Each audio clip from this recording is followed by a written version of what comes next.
Welcome back, everybody. Welcome back. Still no babies. Nope, still no. Well, there's still one baby. Well, that's true. Well, he's not a baby no more. It's true. It's true. Until the next one's born, he will be a baby. Okay. I mean, I ain't buying. once the next one's What born, you then what he you is. selling? Then he is Big Brother. Uh, You know. So yeah, it's still kind of hanging out, waiting, seeing what happens. there was something I was thinking the moment we start recording. I'm gonna ask Jeff this thing, and boy, that shit's Was it gone from about my babies? head. I don't know what it was about. I don't think it was about the babies. So, in case this triggers anything, I have a baby-related thing to talk about. Actually, it's more of a child-related thing, not really a baby-related thing per se. And I've touched on this before, but man, Don't touch on babies, Jeff. oh God, don't get this channel flagged. Like people watching me, like, oh, touching babies, huh? Though it was funny. I was actually my son normally No, likes. it's never funny, Jeff. Sorry. My son normally likes to sleep. Like he doesn't want blankets and stuff on him. He always likes to take his socks off and his slippers off because he wants his bare feet, even no matter how cold it is. Like that's just how he rolls. I don't know why. And all of a sudden tonight, I was putting him to bed, and he was like, "Where's my blanket?" And I was like, "Okay, here's your blanket." And he's like, "Put it on me." And I was like, "Okay." So I put the blanket over top of him. And he's like, "My toes sticking out, toes sticking out." And I was like, "Okay." So I like bundled him up essentially in his little bed, which is like usually he freaks out when you try to put a blanket over him. He like kicks it all off and wants to be like exposed. I mean, it is fucking cold outside. And his room's not like super cold. I was still wondering, like, is something like, is there a breeze coming in the window or something like that?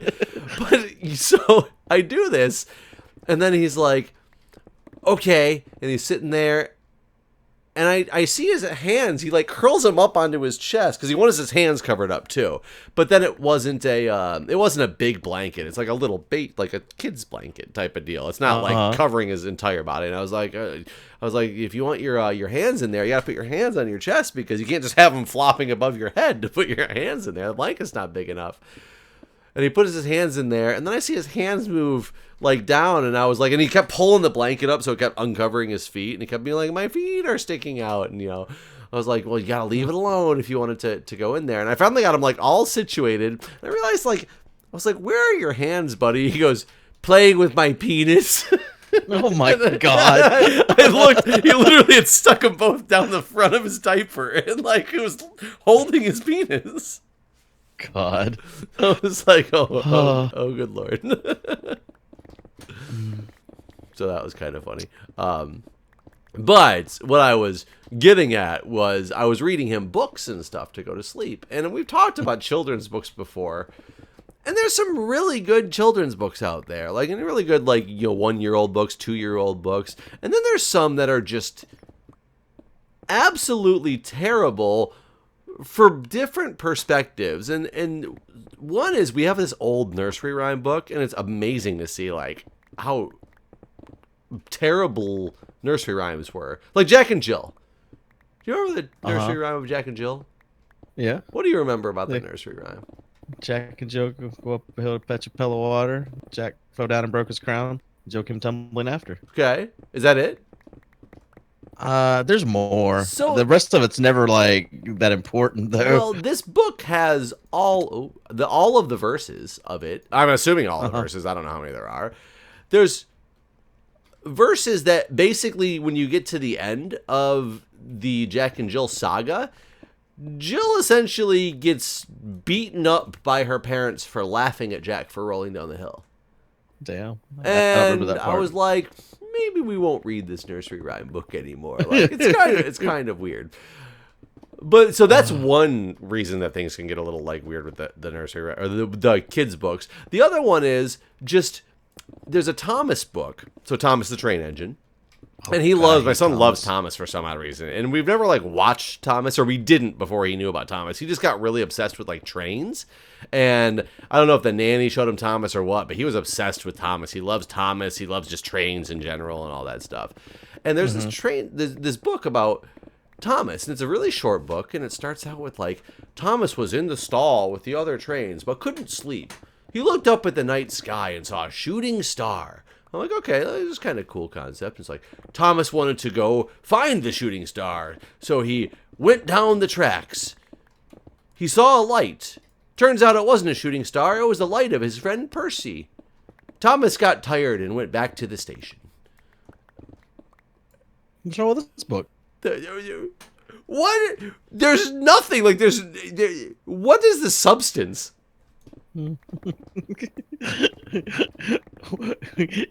I mean, that's it, Jeff. There wasn't he couldn't find the shooting star, and so he went back home. So he found his friend Percy and then got tired and went home and went to sleep.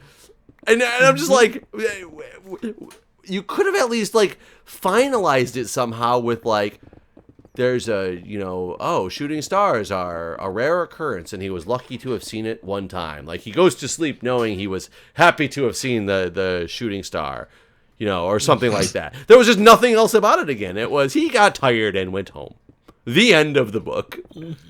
Thomas is awful, in my opinion. I hate Thomas, so, I mean... Is it because of stories like that? Like the lack of character Thomas development? is just weird. Have you ever watched the actual cartoons? No. I've never watched the cartoons. So, what do you think Thomas's voice would be like? If you imagine Thomas speaking, what do you think he'd sound like? Like, what age do you think he sounds? Like an 8-year-old boy or something like that is what I would. That's what I would have thought too, but that's certainly not what Thomas sounds like. Really? Hello, I am Thomas the Tank. Really? Or Thomas the Train. Like, he's a grown ass man. Yeah, I guess I would have definitely assumed it was like a younger voice because he's supposed to be like a younger Train, right? I don't know. He's a grown ass man in the show. Huh. He's got a lot to learn for being a grown ass man. Well, yeah, right. You think he's a kid, but he ain't no kid. Yeah. Thomas. Such as how to not be a Train. If he's a grown ass man, he's gone wrong. Yeah, I don't know. I just don't like Thomas. Did that trigger anything in your mind? No, I don't know what I was going to talk about. It wasn't nothing to a kid, so. Oh, well, that's unfortunate because at first you said you didn't know if it had to do with kids. Now you know it didn't have to do with kids. Yeah, well, I don't remember it ever. I don't think it had anything to do with kids. I could be wrong because I don't remember what it was, but I feel like it wasn't about kids. So, then another topic that I would love to discuss, because I was just talking to my wife about this because I just heard it on an NPR story, and I've heard it before, and I'm not sure.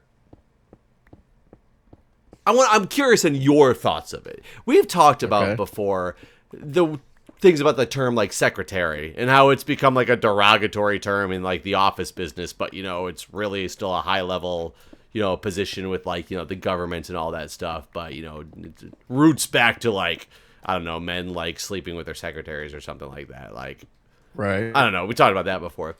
What do you think about the term of talking about somebody who does not have a home as being homeless?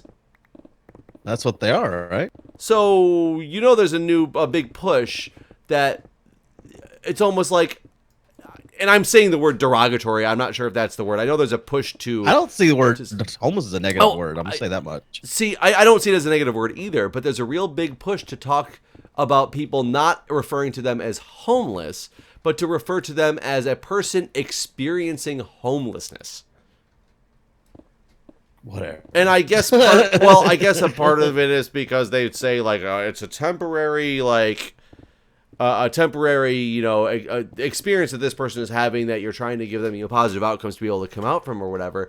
But I never knew being homeless was considered the stating of being homeless was considered derogatory or like it's negative. Experiencing homelessness is negative as well because you don't have a home, but not from the aspect of not having a home. It's not saying that you're worse than somebody else as a person because you're homeless. I'm so lost on the need to change terminology to... I'm not sure who it's appeasing. I'm sure it's not the homeless people because they don't give a fuck. If you want to talk about shit, let's talk about how we're going to get them a home. Well, how we're going to define their situation. Well, I would agree. But it makes me wonder, like, so if a homeless person is down a lot of items on the ground right now? Probably. I mean, my inventory's not full. I don't know if I've picked up. Have I picked up everything I've walked by? I guess there's a lot down there that I. Okay. Whoa, God! Skeleton. Woo-wee. hold on, I gotta fly away. Skeleton woo-wee. Yeah, I went down to get that stuff and took a lot of fall damage, but I knew I was going to take that, and then a skeleton started shooting me. I was not expecting that, so I was not in a health situation that was prepared for. Yeah, no, I've never heard this, but I think that's one of those. Well, so are people you with too much spare time on their hands? Well, and that's what. Are you a person who's experiencing home ownership? I mean, if we're defining this now, I guess that's what we are. Well, and it's so weird because I talked to my wife about it, who thinks that it's completely appropriate to change this terminology because it is a bad thing to tell somebody to, like, because the concept, I guess, is that you're somehow, with the way words work, you're defining that person by being homeless, as opposed to an experience that they're having in life. Is the truth is a lot of homeless people aren't in some temporary situation. They're long term in that. But ignoring that, let's say, even if pretend it was temporary for everybody. That'd be a great thing if it was temporary for everybody that ever experienced it, sure. But is that even still, does it matter if it's temporary or not, on the fact of, at the current time, like, I just don't get where we're going, and it makes me concerned about words that I use. Am I going to walk into a meeting and say something and get, like, be thought of as I'm being derogatory because I didn't know that certain words have now changed their course? I mean, yeah, that definitely happens. Like, I remember we used to call each other retarded all the time, and now people flip the fuck out and use that word. I think people always flip the fuck out over that one. I just think I don't think they did. Well, I don't think they did. I remember that being a very bad thing to say when I was in, like, elementary school. My my best friend in high school and is gay, and we used to call each other fag all the time. You're right, and right. Just like,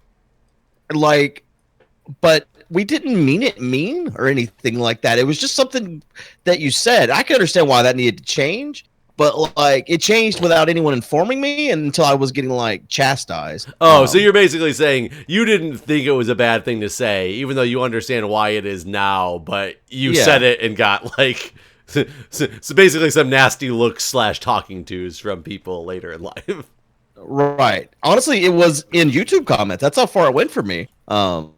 Like, well, of course Palin, it went that far because you've then expanded your audience to outside of your social circle to people who have now gonna have this. Oh God, I guarantee I'm gonna have a lot of comments from people talking about how they can't believe that I don't understand why homeless is a derogatory word and experiencing homelessness is obviously the way it's supposed to be. Guaranteed, because somebody probably who watches this video is related to somebody who made this, like, push or something, Right. The social circle has expanded once it gets out there on the interwebs. Right. Yeah. I don't know. Yeah. I'm just. Yeah, I mean, I guess what I'm saying is maybe we are wrong about this. It doesn't seem like as big of an issue. And I don't want to say like I'm insensitive to people that are homeless. That's actually one of the few charities I've always wanted to find one that I could support. And the only time I've ever volunteered it was at homeless shelters.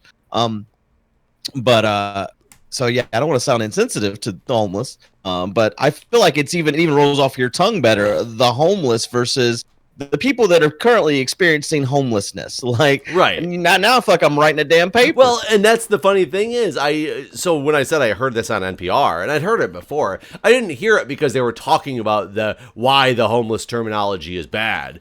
They were doing a story on people experiencing homelessness, and they kept using that phrase, and it was so unnatural to listen to when they said it that it kept sticking out in my mind every time. And I was like, this is just, it sounds weird the way that they're doing this story because it doesn't sound right. And that's why it stuck out to me so much. And, I started wondering, like, and I'm still one of those people who don't think the term secretary is a derogatory term. I understand bad things happened back in the day with secretaries, and there was like a quote unquote, not expectation. That's not the word I'm gonna say. But when people talk about secretaries, there might have been a lot of like that's what's going on at that office or whatever. But I think that was just because of things that happen with people who coincidentally were in those roles. It doesn't mean those roles have become derogatory terms by any stretch of the imagination. Right. Right. I agree. But so I don't know, maybe but we were in a meeting today. We're like renewing our visitation policy at my hospital to try to, it's right now it's a little clunky. Like sometimes it just needs to be updated. And at one point it talks about in there how you have the right to have your spouse or significant other, and there's parentheses and it says same sex or opposite sex. And it's to accommodate people who are in, same-sex marriages or domestic partnerships or whatever, to make it show that, your spouse is allowed to be here, whether they're man, woman, whatever. Like they're allowed to be here with you. And somebody asked today, and this was a good thing for them to ask, and they said, aren't we progressive enough at this point where we don't need to specify same-sex or opposite sex? Let's just take that out, and that's the way it is today. And many people, including myself, said, no, I would rather it be called out in there, because you're going to put this policy out there and somebody who doesn't agree with it is going to try to push their values unless it's explicitly written. Yeah. That it can be there. And so that was good that somebody's asking the opposite questions too, and saying, it's basically terminology. When somebody used to say spouse, it meant their, opposite sex legal partnership, and that is not what that term means anymore. And I guess it technically never has meant that, but a lot of people took it that way. So that's one of those ones that has changed for the better. Right. Speaking on that, did you see the Supreme Court? Yes, which didn't the Supreme Court already ban it? And if we don't know what you're talking about, we're talking about the fact that the Supreme Court upheld Trump's ban on transsexuals in the military. Right. So I thought they had already said, no, this is unconstitutional. And it was the end of the story. I think it was other courts that decided that. But I don't think it made it to the Supreme Court yet. Is what I thought, but I could be wrong. Kavanaugh got to weigh in. What's funny about that is whenever we had the Kavanaugh hearings, Kavanaugh goes on record saying that this is absolutely not something he would vote yes on. So it's real good that we vetted that guy real good, and that he wasn't a complete fucking piece of garbage liar. You saw it was in the news about him too, though, right? And that they are they're gonna go through what the hell is it? They are pretty sure he was committed perjury during the hearings and stuff. And, well, yeah, we do that then. Well, we do that then, but it looks like there's a group that's pretty confident they're going to take it up and actually launch an investigation into it.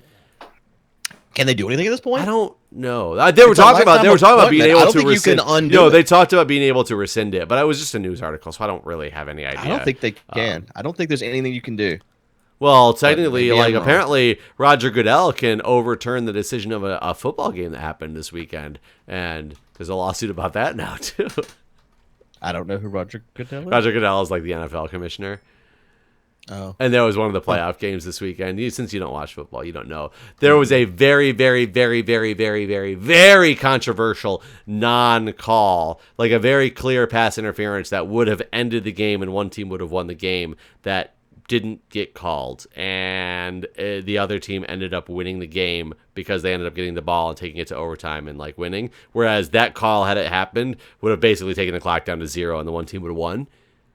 Mm-hmm. So many replays show that. I mean, such a clear, there's no reason this ever should have not been called as a penalty. And some guy decided today, as the city of New Orleans against the NFL is trying to sue on behalf of seasons pass holders, to have the NFL commissioner relook at it, because I guess there's some obscure rule where the NFL commissioner really can go back and either overturn the entire game, declare another team the winner, force them to go replay a game, or force them to line back up a certain time on the clock. There's some really weird stuff. None of it will ever happen, but there's a lawsuit about it that just got filed. Interesting.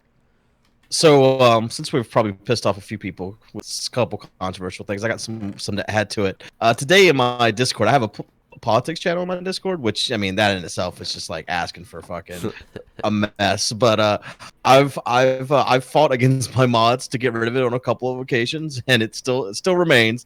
I don't know why I do this, but anyways, So today they were Wait, your talking about mods wanted you to abortion. get rid of it and you don't want to, or you were trying to tell them to get rid of it and they don't No, want no, no. What you said the first time. Yeah, the mods wanted to get rid of it, and I. to? You're like, fuck you, mods. Go moderate that crazy shit. That's what I have to get. No, I tell them not to. I actually tell them not to moderate it, but they bring up a good point that we can't leave it unmoderated either. So it is kind of a weird mess. I mean, you could, but we also don't want people in there doing things that are hateful towards others. Like rules need to apply to all channels, so to speak. You know what I mean? Yeah, but it's also hard. I get you. I mean, it's hard whenever moderator has one stance and vice versa. Granted, kind of like whenever when you and I were live streaming and we or did videos, we realized it's surprising the number of people who hold different opinions that watch us religiously actually are out there. So sometimes I'm surprised by that. Yeah, because you tend to think that people it's one of those things that if you're a Democrat, you're not sitting there and watching religiously Fox News, which granted, I think they should. I want people to see all sides of any opinion. So I really do think people should. But for the most part, Democrats are watching, CNN or whatever, and Republicans are watching Fox News. That's just the way it works because you kind of go with your like-minded people. I didn't realize. Right. I was very shocked that there were so many people not of the same mindset that we were that watch our channels. I watch a lot of Hannity because I guess I hate myself. I don't know. But I mean, I don't listen to anything he says and go, you know what? You have a point, Sean. I don't think that's ever happened. Oh, I definitely have. When I watched some Fox News stuff, I've definitely been like, you know what? I understand that point where they're coming from. It's usually Hannity's not news though. That's very true. Hannity's more like, God, what was it? The term shock jock? Is that what the term was back in the day? Yeah. By the way, I think that's good. Good. I'm gonna take the beacon down. By the way, right now because I need to move it. So are you doing anything that needs the beacon? No. I'm trying to get us up. Do we need silk touch on the beacon? We don't, right? No. Okay. But so there was a discussion about abortion today, and for the most part, everyone in my Discord is pro-choice, but there's a handful of pro-life people in there as well. But I presented my opinion on abortion, and I upset one of my moderators, which I knew I would because her and I've had this conversation before. But I have a problem with one aspect of abortion, and I don't think that there is a solution to the thing I have a problem with. But anyways, so I'm gonna get your opinion on it. I have a problem. Guys, in case you wanted controversy, you came to the right place, apparently. Yep. Here we go, everybody. Let's do it. So I have a problem, and I don't know a solution with our current where we're at medically. But I don't think it's right that if there's an accidental pregnancy and the dad wants to keep the child and is willing to support that child, I don't think it's right that the mother gets full decision on making on this. I understand. I understand where you're coming from with this. And as a man, I think it's a different conversation that we're going to have if you have this with women versus if you have it with men. And that's not to say because, gender differences, blah, blah, blah. It's because literally it is putting all the rights are in a woman's court on this. And I understand the arguments for it's her body but it's still, quote unquote, my child. Right. So right. It took both of our bodies to create this child. 50% of that's me, 50% that's you. I understand you have to carry the child, and that's where things get really interesting too, is because the women have no counter argument, or I can't say counter argument, but there's nothing that they can do to us that they can force us to do something for the next 9 months that we don't want to do. Right. So I understand that aspect of it as well. But they also have the ability, if we flip the script and let's say the man wants the abortion, the women can say, nope, keeping the baby. Yep, that's where it gets really... And it gets worse because not only do they keep the baby, they're locking you into an 18-year fucking support system. So yes, you are now responsible to support this child that you didn't want for the next 18 years. Now, here's the problem with something like this, though, is that there really is no good answer to this question because I know the no only matter good answer, what, you fucking somebody over. The only good answer is if we had sustainable pods or surrogates that we could move the baby into something so that the dad could have a say. That's the only medically we're not there yet, basically. because I understand, like, I mean, like, what if the mom didn't want to keep the baby? Then there's but she agrees to do it or whatever, or was forced legally to do it if that was even a possibility. And then there's complications and the mom dies. Like that. I totally understand the argument. But well, I don't like it. it's one of those things as well. Is there a way to say that if you can somehow find out who the father is, and you know for a fact of who the father is beforehand, he says, "I want an abortion," you say, "I do not want an abortion," and like as the woman, then you can somehow, the legal thing is, if you can't come to an agreement, you can keep carrying the child to term as long as you have now written something that says you are abolishing him from the requirements of, raising the child and all this stuff, because Yeah, see, I thought about that too while I was sitting there like stewing on it. When I wasn't even chatting anymore, I was just thinking about it in my own head. The problem with that is that deadbeat dads then get a 100% get out of jail free card, where they can just always go like, "Oh, I didn't want the kid," before the kid's born, and then say, "Oh, I had an abortion." And then they, like I said, there's no good answer. There's no good answer to this one. I guarantee people in the comments are going to flip out either way, because this is one of those debates that's such a. It's like, I remember back in the 2006. Was that a election year? 2006. No. Well, I mean, it was an election year of some sort, but it wasn't a presidential election year. So presidential election was in 2004 then? Yeah. So I think it was the 2004 election that was very heavily the arguments for either candidate were based on both gay rights and pro-choice versus pro-life. John Kerry, was that 2004 or 2008? I don't remember. 2004 would have been John Kerry. Okay, so I think it was the John Kerry election, and it was very heavily based on, one candidate was very much for anti-gay, pro-life, and the other candidate was very pro-choice, like gay marriage and stuff. And that was very, heated debates with people because of what it was. Right. So, I mean, I think that's what you get into. Ooh. I uncovered some of that. Yeah, my mod's point of view was that you can't, you can never have control over someone else's body. But to me, like, the woman is getting full control over your child's body by getting full decision making in this.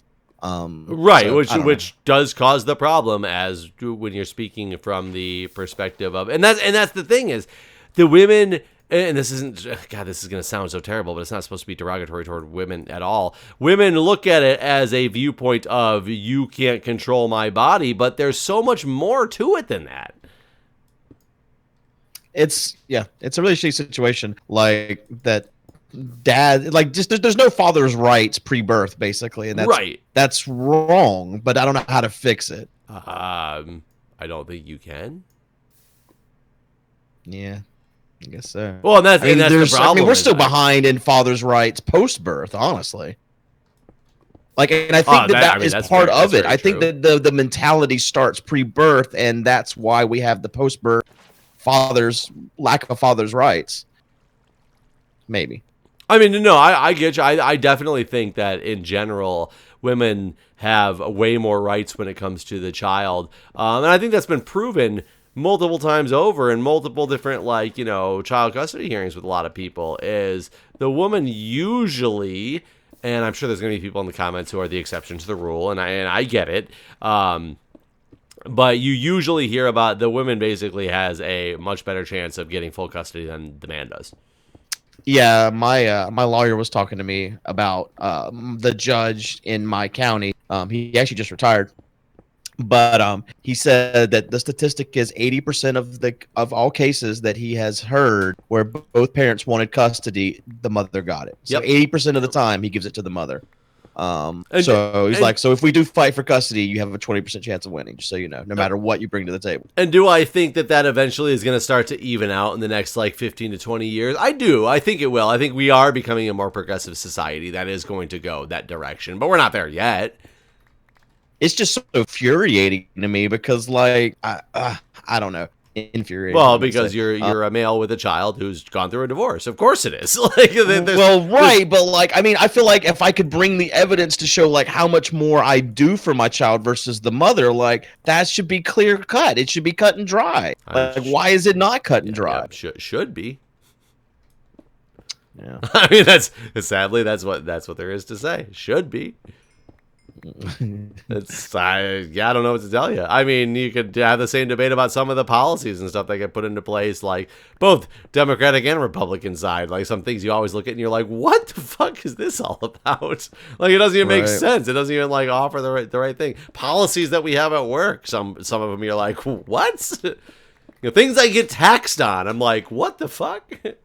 It's like you say that about everything. Like nothing is perfect in some things, but some things are not perfect to a point. And I'm not saying that it's because they're less wrong, but it's not perfect to a point where you're like, whatever, I can live with that. It's not that big of a deal. But then there's some of those things that are said about things that are much more major of a deal to you, and you're like, we got a problem here, Right. Yeah, I'm glad I've just never been in that situation where wanting a child and that was another argument we had was one of my mods was like whenever we were having this argument and I was saying that the dad should get the right, she's like, you should have put a condom on. I'm like, whoa, the burden of fucking contraceptive falls solely on the man now. Like if the woman knew she didn't want a baby, why wasn't she on birth control? Like there's women condoms even, and like what? Right, as well as the fact that if condoms break, well that was my other thing. I was like, condoms break.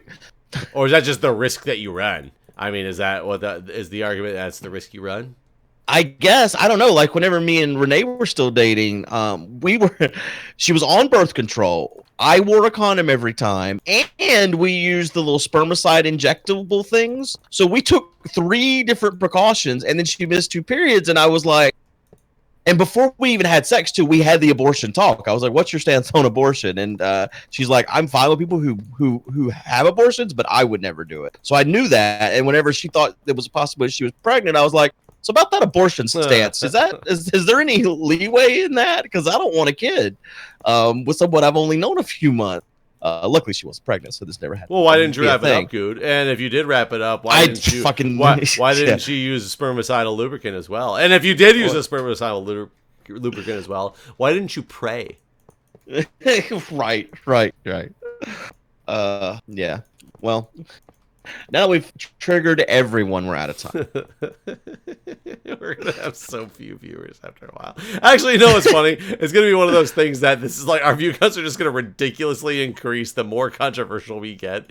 And it's just going to be hate comments, but way higher view counts. We'll